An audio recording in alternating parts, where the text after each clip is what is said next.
Let's start with our guest today. So you've already been on the program this morning, Oh, but she's a welcome friend of the back. show now. And, It's and official.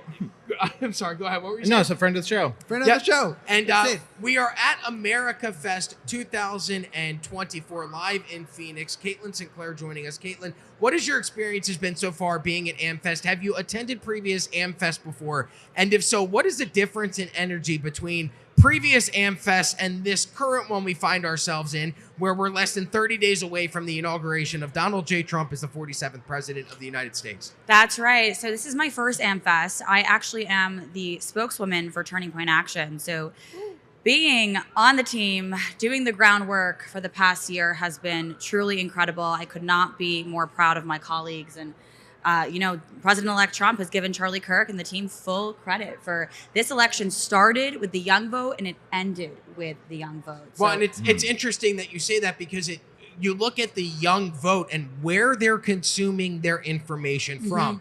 And it isn't the MSNBCs, CNNs, and Fox Newses of the world. It's the X. It's the podcasting That's world. right. It's, as much as we don't like that TikTok is owned by ByteDance, that is where people are getting their information. So now, not only have we won over the youth vote, we're now, speaking directly to them without the filter of having the mainstream media twisting the narrative before it Well, gets this to is them. no longer an apathetic group, right? Millennials, our generation, Gen Zers coming up behind us, they are no longer apathetic. They are engaged, they are motivated, and more than an America First agenda. When November 5th, there was a mandate sent out. We want a strong economy. We want closed borders. We want to stop inflation. But more than that, there was a mandate sent out saying, we don't want legacy media anymore. It was the death of the legacy media on November 5th, along with everything else that was going to happen. I've asked this, and I'd like both of you. I don't know if I asked you this in the first interview that we did, but there's been a lot of things that had this election cycle this year is insane. When you think about it, I went back through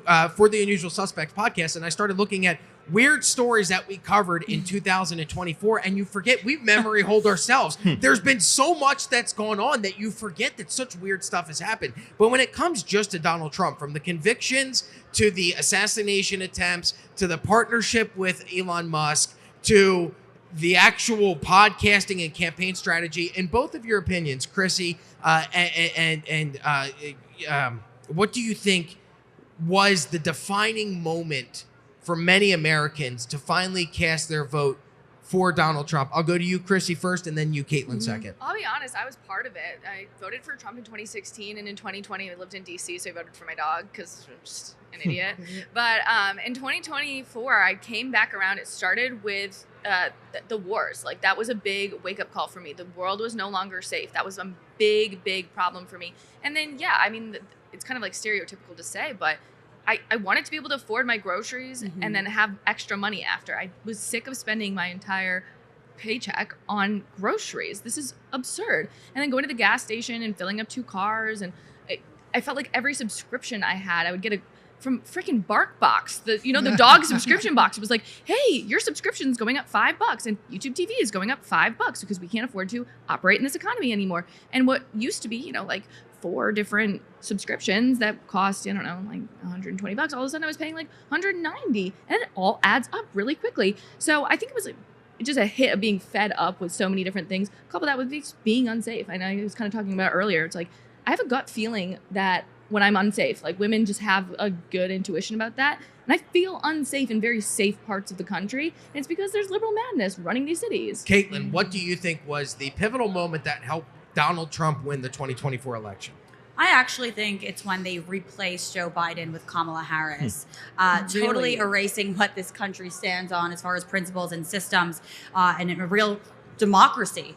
And I think so many Americans saw right through that. And I'm going to go back to the young generations here, because the younger generation, the left kind of undermined us, right? We grew up in an era where everything is photoshopped, highly curated. We can tell in 2 seconds whether a picture has been edited, and we can tell when someone is a completely manufactured persona like Kamala Harris. So the young people saw right through that when they replaced Joe Biden, and I think that's actually what did it. But what's crazy about that is that they actually tried to run Joe for a second run, but according to the Wall Street Journal, and we all knew this, that something was off with him, and we called it for the longest time, but when you'd point out that clearly the President of the United States had some type of mental inefficiencies. There were issues with his cognitive abilities. People would gaslight you and tell you, no, he's just stiff and rigid because he's older, but it's not because he has dementia. But then the Wall Street Journal comes out this week and says before he took office on the first term, the aides were covering him up. When he had his good days, they would let him go to meetings. When they had his bad days, they would cancel the meetings or have people go in his place. And yet the Democrats still tried to run that in 2024, despite 4 years of covering for him and acknowledging that he was not cognitively there. And that's how bad of a candidate Kamala Harris was, that they wanted to run a cognitive decline, mentally defunct Joe Biden in place of her. The only reason Kamala Harris was in that place was because that debate was so horrible. The very first you watched it, and I don't know if both of you watched it in real time. Oh yeah, but we watched it with a live studio audience, and when Joe Biden froze the very first question, our audience laughed. But there was a part of me inside that actually felt sad. I felt so sad. Because, and believe me, I didn't feel sad for him. Let me be clear. Yeah. I felt sad for this country. Yeah. Because there are other world leaders that are watching that, and that's what they looked at, and they went, America is weak. Because look at their leader. Their leader froze when asked a question that he could not even formulate a sentence for. He stared off into the abyss. And if you think that debate wasn't, what's weird is, they tried to run him, but they also set him up for failure by scheduling that debate before any of the primaries happened. It was like they were setting him up to fail, but for why? Well, Rob, that's exactly who lost, though. It was not Joe Biden who lost that infamous debate. It was the American people. And that was just a sentiment that was echoed during that debate for what we've been dealing with for the past 4 years. We, the people, have been the losers. Yeah. We have been the ones losing. How weak and pathetic do we look on the national stage, having Joe Biden as our leader? Having Joe Biden tell the American people constantly for the past 4 years, don't believe your lying eyes, don't believe your lying ears. No, the border is closed. What inflation? Your prices are normal. You can afford. Did you see that Democrat strategist go on Fox News like 4 days ago? It just went viral. I did. Yeah, that she was saying, we've been covering up the border issue for so long, and it feels so good now that we lost that I can finally admit, we messed it up. Wow, I didn't see that. And that's what's crazy. It's freedom on every levels now. Think about this, though. We read the news every day, and the cycles have changed so much that we miss that, and look how important that is. Bro, I got to send you that clip. It's unreal. That's crazy. Unreal. Let me ask you, because we do have 3 ladies. Sorry if I'm assuming you're sexist, but I'm going to make we the established assumption earlier. All of you biologically born females on the panel right now, Chrissy, Caitlin, and Amy. How insulting is it to hear? Is it insulting for you guys to hear that Kamala Harris should have been the first female president of the United States? Don't you guys believe that there are such better females that are in power or have the experience to have been tapped by the Democratic Party to at least run in that position, maybe even the Republican Party? But how insulting is it that to females to have that person put up on a pedestal and then everybody say, you must vote for her because she could be the first female president? I find it so insulting because I would never want that standard for myself. Exactly. I want to be elected or put in a position or put on this podcast because they're like, she's a great guest. I want her on here because she's good, not because she's got a vagina. That's stupid. Mm-hmm. So I don't understand that. I can't empathize with that. I can't relate to it at all. It feels pick me, and I don't like those people in my life. So why would I want to elect them? Caitlin. What happened to merit in this country, right? We need to bring merit back. We actually need to earn things as females, because what precedent does that set for the young generation? What precedent does that set for other females in this country? Mm-hmm. And we've said it before. The ladies have said it. I voted for Donald Trump because I am a female. That's why I voted for Donald Trump. What do the families of Lake and Riley, Molly Tibbetts, Rachel Morin, what does Kamala Harris say to those families when she was trying to campaign off of the single issue of abortion, saying that she was for females? What do those poor families think? Amy. Yeah, I mean, just to echo the sentiments, when you look at DEI in almost any field, you even look at the way it works when it comes to like college admissions and the people who get into colleges that didn't earn it on those merits, most of the time, those people end up in a worse off position because they end up feeling so bad about themselves, their inability to be able to perform. They end up dropping out. I mean, imagine how much more cataclysmically worse it would be when it comes to our highest position in office and the results that would have come from that. I think that it's a disgrace. I think that DEI in every single field, but especially when it comes to politics, should absolutely be eradicated. And I think that we're going to see that now with the new administration. Well, and she was, and I hate to be the person that says she's the DEI candidate, but when you go to Merit, it makes sense why they continued to push that DEI initiative for so long, was removing actual merit and actual accreditation for why you deserve a job. And it was more based on who you are than what you can bring to the table. And with Donald Trump, he earned my vote. He went out and he campaigned. He didn't just campaign the past 4 years. Donald Trump has been campaigning for president of the United States since 2015. How old is he? 78 years old? Yeah. He's 78, and that guy has been on the road. You look at his schedule, up at 7 a.m., goes to multiple states. We went to where it was UFC Miami. And he was in Georgia until 8 p.m., flew in, and then walked out, I forget which fighter it was, but at UFC at like 11:30 at night.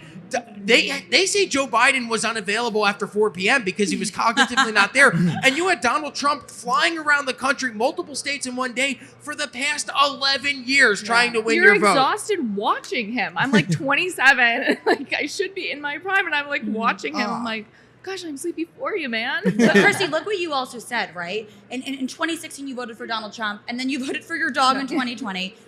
But Donald Trump earned your vote this time me back, around. 100%. He earned the vote of females by saying, no, I'm not going to put men in women's sports. I'm not going to put tampons in men's bathrooms. I'm actually going to give women and men the chance at the American dream. I'm actually going to make men masculine again. That was the biggest favor he did for the females. So he was actually a true supporter, and he earned the vote for the females. And I feel like we're at that part in the cycle where it's strong men create good times create weak men. Weak men create bad times. Bad times create strong men. And we're at that portion, the tail end of the bad times creating strong men, where now the strong men are taking over, and we can identify those strong men. They're Trump, they're RFK, they're JD Vance, it's Elon. Like, when you look at, I said this earlier, a lot of people criticize Elon Musk, and so I didn't vote for Elon Musk. The right didn't vote for Elon Musk. They voted for Donald Trump. Why does Elon Musk have a say? Part of my vote that I cast was for Elon Musk. It was also for RFK. It was also for Vivek. I voted for not just Trump, but for an administration that provided a better America, not just for me, but for the future of my family, my children, my children's children. We're talking about what could have been July 13th of this year, could have been the end of of America. Yeah. Like, think about it. We were that close to Donald Trump goes, and who are we running in his place? Does JD Vance have a shot against the machine that was the DNC and Kamala Harris? I don't know. Yeah. But we were millimeters away from a civil war in this country, from chaos breaking out. And now we are looking at the best America that we have had in decades. And it's because of the hard work that Donald Trump put in, not, again, just the last 4 years, but the last 11 years winning everybody's votes over. I have a theory about Elon in the media right now. If you go into any media outlet on the left, they keep saying the same thing.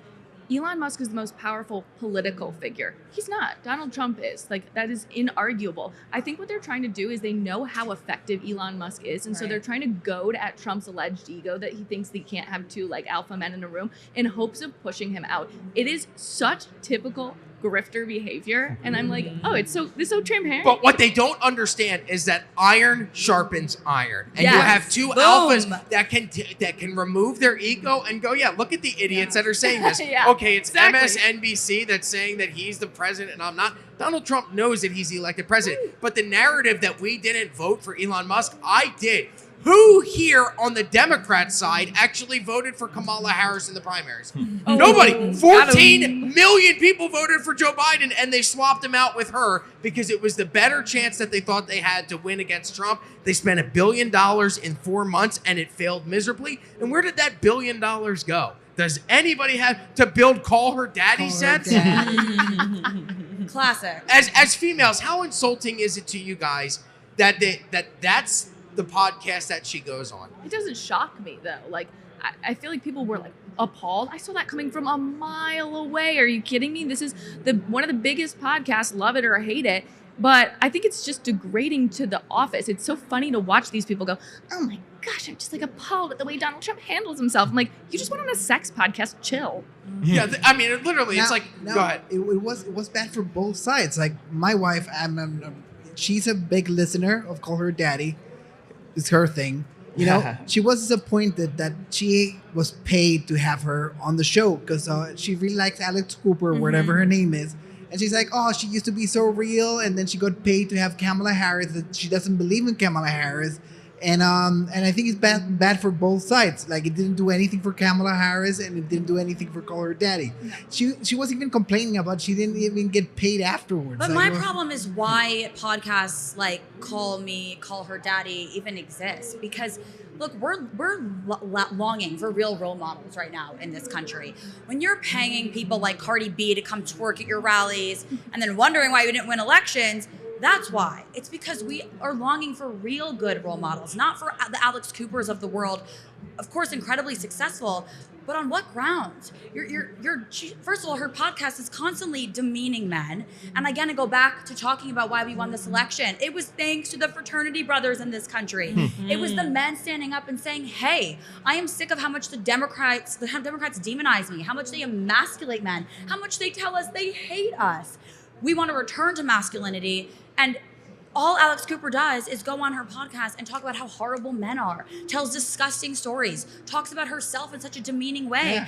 And I think even she had an identity crisis at some point. Like, what am I doing here? But she doesn't live. This is the other thing, too, is the authenticity that we can kind of sniff out. She went and had one of the most traditional weddings. She's worn one of the most modest dresses to her wedding. Mm-hmm. She's like incredibly monogamous and openly talked about how difficult it was for her to admit that she doesn't live the lifestyle that she claims to live.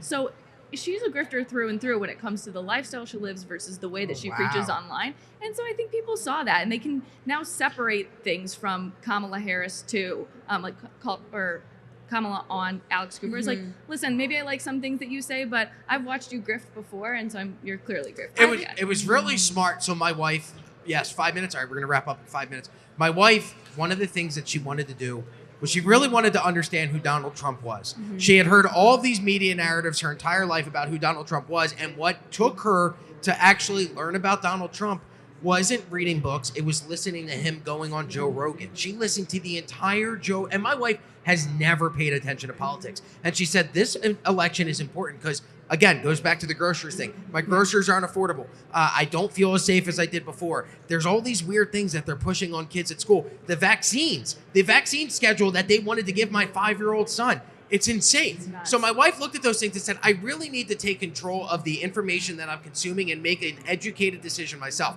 How did she do that? She listened to Donald Trump when he was on Rogan, when Donald came on PBD's podcast. So all of that alternative independent media that Donald Trump reached out to and embraced is what helped him win that election and win these people over.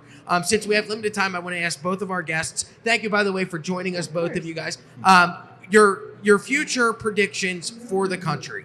We are 30 days away from the inauguration of Donald J. Trump. How optimistic are you for the future of America and the future of this country come January 20th? It already looks like a brighter future, but Caitlin, I'll start with you and we'll end with Chrissy. Caitlin. I'm incredibly optimistic about the future, and you can really feel it in this room this weekend. The energy is electric. 20,000 patriots, and we're having a return. The pendulum is swinging. We're having a return to patriotism, pride of this country once again, the family unit as a centerpiece, and God and faith back in the homes. I'm incredibly optimistic. Absolutely. How about you, Chrissy? Wow, how am I supposed to follow that up? Beautifully said. I'm very optimistic about the younger generations as well, and I know I'm pretty young saying that, but even watching the way that they consume media, watching the way that they are able to sniff out BS, I'm just so optimistic to see that the strongholds that we just broke off in the 2024 election no longer have holds on younger generation, and I'm very optimistic about that. That's awesome. And listen, one of the sayings that we have at Valuetainment is the future looks bright, and it's very difficult for people to believe in that when they're in a dark place. Yeah. I feel like if you're out there and you're in a dark place, find a way to pull yourself up, because this is the land of the free, the home of the brave. This is a country that offers opportunities that no other country in the world offers. Humberto, you're an immigrant to this country. Look, how great is this nation and your outlook? Because I haven't asked you, 2024, how optimistic are you for 2025 and beyond? I think I'm going to live through historical time. It's going to be a golden era. Like, I literally moved to this country because I was like, the United States is in trouble. If this country falls, every other country falls. All right? So I was like, I'm going to move there, do everything in my power to get this man elected. And that's what I did. And we're here, and we're about to have the best America. Like, I used to come here all the time. I had family here. And it's a different America. Like I couldn't like went to San Francisco like a few years ago, and I couldn't recognize it anymore. It's just crazy. The future looks bright for those who have an optimistic outlook, and if you don't have an optimistic outlook, change your outlook, because this is a great country to live in. It's the only one in the world that offers these opportunities, and I greatly appreciate our guests for joining us today. Guys, thank you so much for coming on the Unusual Suspects podcast. Are we wrapping up completely? We're done with the live stream? We have one more. Okay, we have one more guest, and then we're going to wrap up. So, guys, thank you so much for joining us. God bless. Caitlin and Chrissy, thank you very much, guys. Make sure you follow them on their respective socials, and thank you for watching. So if you like this clip, click right here. And if you want to see more like it, click right here. Stay angry, Patriots.